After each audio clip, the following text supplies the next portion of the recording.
Pernah kepikiran nggak, gimana caranya sebuah tradisi kuno yang umurnya udah ribuan tahun bisa di-upgrade biar relevan di zaman serba digital kayak sekarang?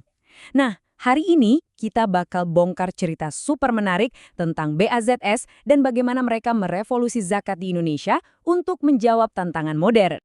327 triliun rupiah. Coba deh kita lihat dan resapi dulu angka ini. Ini bukan anggaran belanja negara atau apa loh, ini adalah estimasi potensi zakat tahunan di Indonesia. Sebuah kekuatan finansial yang dahsyat banget, yang kalau bisa digerakkan, dampaknya pasti luar biasa. Nah, ini dia pertanyaan utamanya. Gimana kalau dana raksasa ini bisa kita kelola dengan cara yang modern, yang profesional? Kira-kira perubahan kayak apa sih yang bisa terjadi buat negara kita? Oke, kita masuk ke bagian pertama. Sebuah pertanyaan bernilai ratusan triliun rupiah. Jadi, siapa sih sebenarnya yang ada di pusat potensi sebesar ini? Yuk, kita kenalan lebih dalam sama Baznas atau Badan Amil Zakat Nasional. Jadi, penting banget nih buat kita pahami. Baznas itu bukan sekadar yayasan biasa ya. Mereka ini lembaga pemerintah non-struktural. Artinya, mereka resmi dibentuk negara buat ngurusin amanah yang sangat besar ini, mengelola zakat, infak, dan sedekah, atau yang biasa disingkat ZIS. Merekalah amil atau pengelola zakat resmi yang memegang kunci untuk membuka potensi 327 triliun rupiah tadi. Apalagi di negara dengan populasi muslim terbesar di dunia. Oke, pertanyaannya sekarang, gimana cara Baznas membuka kunci potensi raksasa itu? Jawabannya, simpel banget tapi sangat kuat. Digital. Yap, mereka nggak lagi cuma duduk diam nungguin orang datang, tapi proaktif, jemput bola ke dunia maya. Coba deh, lihat strategi mereka. Cerdas banget. Mereka ada di mana-mana, di tempat kita semua biasa nongkrong secara digital. Waktu Anda lagi belanja di Tokopedia atau Shopee, ada Baznas. Lagi mau bayar pakai GoPay atau OVO, ada juga. Bahkan di platform crowdfunding kayak Kita Bisa. Tujuannya jelas, bikin kita bayar zakat itu, ya ampun, segampang dan senyaman kita pesan kopi online. Dan ini bukan cuma omong kosong loh, lihat aja grafiknya, ini bukti nyata.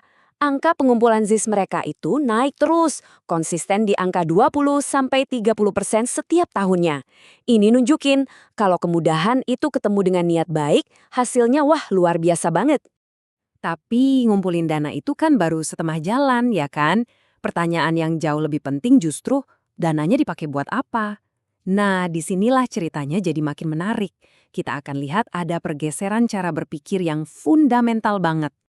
Pasti kita semua familiar kan sama perumpamaan ini, memberi ikan versus memberi kail. Nah, ini pas banget buat ngegambarin strategi Baznas. Dulu mungkin zakat itu lebih sering kayak ngasih ikan, bantuannya habis saat itu juga.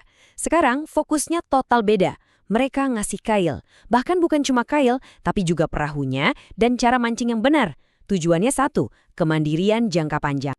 Dan ini nih, ultimate goal-nya. Visinya keren banget. Bukan lagi cuma sekedar bantu sesaat, tapi benar-benar mau memutus rantai kemiskinan. Jadi, yang tadinya menerima bantuan yang kita sebut mustahik, suatu hari nanti bisa berbalik jadi pemberi bantuan, jadi seorang muzaki. Wah, itu kan sebuah transformasi hidup yang sejati. Ini juga bukan cuma konsep di atas kertas. Lihat deh program-program konkretnya. Ada Z-Mart yang ngebantu warung-warung kecil biar bisa bersaing. Ada Rumah Sehat Baznas yang kasih layanan kesehatan profesional secara gratis buat yang membutuhkan. Sampai beasiswa pendidikan dari SD hingga S3. Semuanya ini didesain untuk satu hal, membangun kemandirian. Oke, kalau ngomongin dana triliunan, pasti langsung muncul di kepala kita pertanyaan ini. Gimana kita bisa yakin uangnya dikelola dengan benar? Amanah nggak nih? Pertanyaan yang wajar banget. Dan jawabannya cuma satu kata, tapi nilainya tak terhingga. Kepercayaan. Kutipan ini benar-benar jadi intinya. Buat lembaga zakat, kepercayaan publik itu bukan cuma hiasan atau nice to have. Itu adalah mata uang mereka. Tanpa kepercayaan, sistem secanggih apapun gak akan jalan. Terus gimana cara Baznas ngebangun kepercayaan ini? Mereka serius banget soal ini. Ada 3 pilar utama yang jadi fondasinya.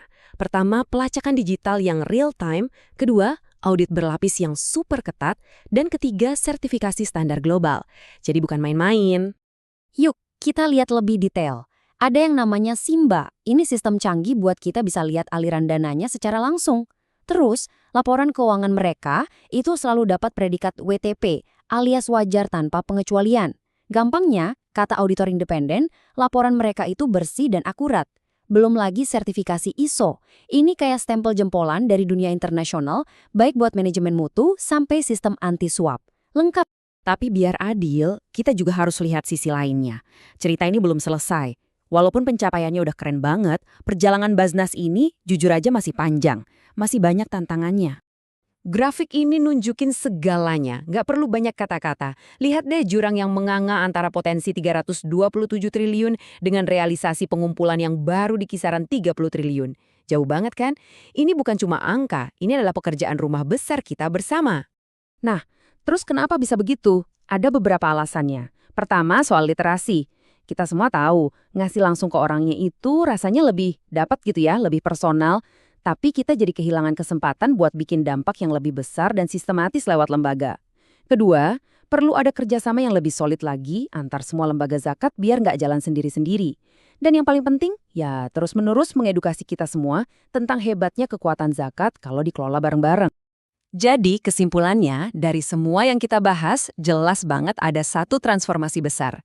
Basnas ini udah berevolusi dari yang mungkin kita kenal sebagai lembaga amal tradisional, sekarang jadi institusi keuangan sosial yang profesional, modern, dan mainnya pakai data.